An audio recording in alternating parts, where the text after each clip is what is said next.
The Conservatarian Manifesto, written by our good friend Charles C.W. Cooke, who is nice enough to take some time out of his morning for us. Charles, good morning to you. Good morning. I'm impressed that you played Sultans of Swing for my intro. Well, we follow you on Twitter, Charles. We know what a Mark Knopfler fan you are, and we like to make our guests feel very comfortable as they enter our program. Absolutely. We'll be sending you a complimentary radio station-only disc of it later on. Thank you. What's the solo album Knopfler did, the Philadelphia album? That is really good. Sailing to Philadelphia. Yes. It's one of my favorite records. I annoy my wife by listening to it. If I have a couple of drinks, that's my go-to record. And we know a few things also about annoying our wives here on the program, too. Yeah, so yeah. We're all in the same boat. Charles, you've been very kind to us over the years with your time, and we're excited for you about the new book, which is coming out March 10th. It's called the Conservatarian Manifesto, Libertarians, Conservatives, and the Fight for the Right's Future. It's out March 10th, and we bring you on now because in the book business, we're told, pre-orders are a huge deal, and there's no reason why any of our listeners wouldn't want to buy your book anyway, so you might as well get it now. Tell us a little bit about the Conservatarian Manifesto. Well, I should start by saying it's being called a manifesto and it's being read is a little bit of a joke, obviously. It's not a manifesto in the sense that a progressive would write a manifesto, in large part because my political argument is that America needs to return to a much more localist way of thinking. And in that way, you don't want to tell everybody how they should live. The idea came to me after many conversations with conservatives and libertarians and people in the middle who started to shy away from using the words that they would have in, say, the year 2000. I think after the Bush administration, the word conservative became complicated for many on the right. And you started to hear people say, well, when I'm around conservatives, I feel libertarian. Or when I'm around libertarians, I feel conservative. And some people would say, well, I'm a liberservative or I'm a conservatarian. And I wanted to know what this meant and why they were vexed and what the best way forward for the Republican Party, which really is the only vehicle for the American right in combining the two. And so really the book is three things in one. The first is a look at where we are and why people are dissatisfied. Why this idea of I'm not a conservative, I'm a conservatarian, or I'm not a conservative, I'm a libertarian has come from. Secondly, how the party can best accommodate the two factions, which, as I say, is in no small part to return power to the states and to limit federal involvement. And the third part is my suggestions for where the party should come down on many of these internecine fights, drugs, foreign policy, and immigration, where there really are substantive differences between the libertarians and the conservatives. For the people out there who, you know, pay attention to these sorts of things, but I've got to believe that there's a few out there who are thinking, I don't know exactly where I fall. I've got a friend who claims to be a libertarian. I hear some of the ideas. I like that, but that might go a little too far or doesn't go far enough. How does a person go about determining where you yourself stand? Well, I think one of the problems we have on the right is that the coverage of change within conservatism tends not to be written by conservatives. And so a shorthand example is this notion that, well, if conservatives were just to give up social issues, then they would start winning elections. This idea, as Jonah Goldberg would put it, that I'm a fiscal conservative, but I'm a social liberal. But really, not only is that too simplistic, what, for example, is a social issue? Can we really compare an issue such as gay marriage, which is about the way in which the state recognizes institutions in civil society, to the war on drugs, which is about which substances the state wishes to prevent human beings from trading and consuming and possessing, and abortion, which is about life and death. And my suggestion is, no, those things are not all the same, and also you're not going to get the same reactions from people If you say to a conservative, a staunch conservative who is staunchly against the legalization of marijuana, for example, look, you've lost this one. It's not going to go back in the way that you would like it to, but here is a candidate who agrees with you on pretty much everything else. It may upset them, but it's not the end of the world. They may be able to support that candidate.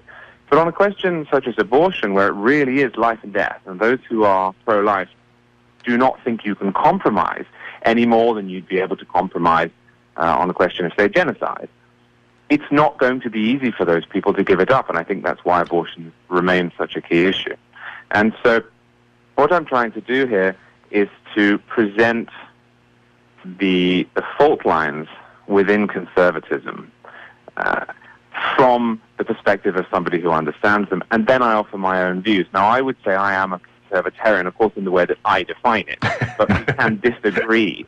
I'm sure people will disagree with me, for example, on immigration, where I think the conservatives have it more right, on foreign policy, where I think the conservatives have it more right, and on drugs, where I think the libertarians get it right, as I do with gay marriage, although gay marriage is complicated because there are also questions of conscience involved.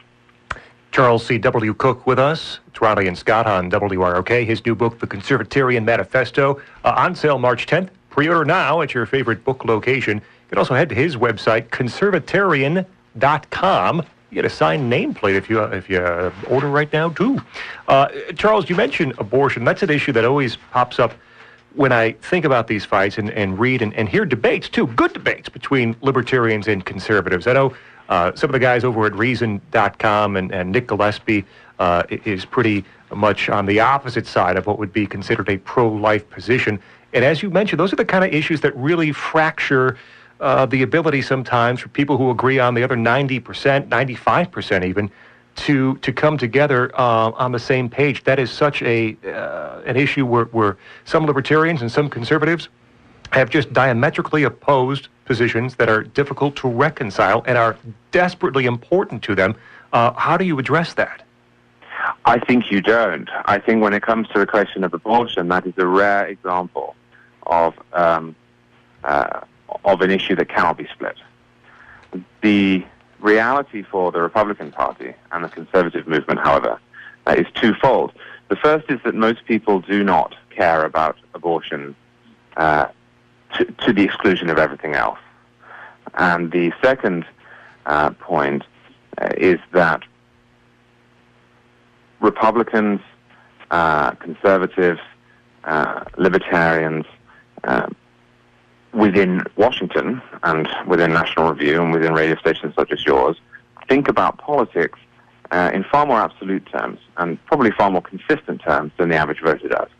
And if you are an average voter out there, outside of the bubble, outside of the Beltway, really you are prepared to make compromises on all sorts of policy. And those are the people that if the right is to win the future, that they will need to win. And so I think, it is possible to acknowledge that those two positions are compatible, that you cannot convince a pro-lifer that abortion is acceptable. Similarly, I am not going to convince Nick Gillespie on this question. Hopefully what I can do is to convince those who are more like Nick Gillespie that the general interest for him lies on the right, and that in other areas we can compromise. You point out in what I'm looking at here that conservatarians applaud conservatives' efforts to protect Second Amendment rights, efforts that have been wildly successful recently, but they see the war on drugs as an unmitigated disaster that goes against everything conservatives ought to value. I've heard those viewpoints expressed exactly. I don't think that person knew they were a conservatarian. No, possibly not. My view on this is that the drug war hurts conservatives because people consider their position hypocritical, and not without good reason. If you look at the way a conservative tends to respond to a mass shooting, and then you look at the way a conservative tends to respond to the question of drugs, they do seem almost incompatible. Now, in the immediate term, when you have one wing of the party, I'm talking young voters and libertarians, that is entirely happy to decriminalize marijuana, if not more. And another wing of the party that is dead set against it, you are going to have to find some way around it. And my suggestion is that you take Paul Ryan's position, which is to say, I acknowledge that you, as my voter, is against legal marijuana. Were I a Wisconsin state legislator, I would be against it too. But as a federal employee who wishes the bounds of the Constitution, who doesn't want to perpetuate what is a failed government policy, regardless of what one thinks of the morality, I wish to back off from Washington. So, it's more complicated in terms of immediate practical politics, but philosophically speaking, conservatives really should be the ones who are leading the charge, if not for repeal of the drug war, at least for reform, because it is the right that tends to take on government programs that become too expensive, that become destructive, that do not do what they are intended to do. And I think I can say with some confidence that whatever one's view of drugs per se, the notion that the drug war is achieving and can achieve its aims is risible. Charles C. W. Cooke with us, the book, The Conservatarian Manifesto, Libertarians, Conservatives, and the Fight for the Right's Future. Pre-order now. It's on sale officially March 10th everywhere and at conservatarian.com. You've been in the U.S. for, about 6 years now? 5-6 years, I believe? 3.5. 3.5? The first time I came on the radio in the United States, I think, was your show. That's what we were talking about. Right from the beginning. Yeah, that was during the Occupy New York protests. Right. Okay, so it's only been 3.5. Okay. Question still stands, though. I know you were a student of U.S. politics while you were not here. Now you are among us, so to speak. Is your evaluation, is your prescription for conservatives and the conservative movement and conservatarianism different now than it would have been, say, 4 years ago that you've been here, and sort of do you have a different perspective on conservatives? That's a fascinating question. I think it's changed in some ways purely because the country's changed. When I first arrived in the United States, gay marriage did not seem as much of an inevitability as it does now. The drug war was not as broadly criticized. It is now the case that a majority supports the legalization of marijuana. That was not true in 2011. So in terms of thinking about these questions, my views have changed. My general instinct toward the U.S. settlement has not changed since I arrived, although I've probably become slightly radicalized by the last 3.5 years of this president. And I talk about this in the book, and this is not only a criticism of Barack Obama, but of the presidency in general. One of the challenges that conservatives have before them if they do take back the White House, and indeed if they don't, is to rein in the executive branch. It will be extremely important for a President Walker or a President Rubio or whoever wins the election, if it's a Republican, to make it clear to the public what he can't do and to reverse this trend towards unilateralism. Now, 3.5 years ago, I would probably not have been as worried about that, because at that point, although Obama had just lost control of Congress, or at least the House, he hadn't yet tried to get around the constitutional order day in, day out.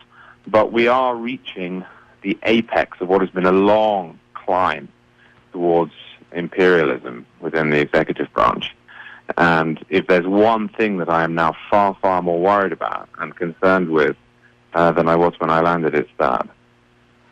The Conservatarian Manifesto. You're going to want to grab this. You're going to want to pre-order it. You get the the signed desk plate. You're going to want that as well. You're going to want to follow Charles on Twitter and absorb everything that he writes, because you're going to learn a whole lot. Yeah, and Charles, please come back with us around launch date. We'll play some more Mark Knopfler for you, okay? I'd love to. Thank you.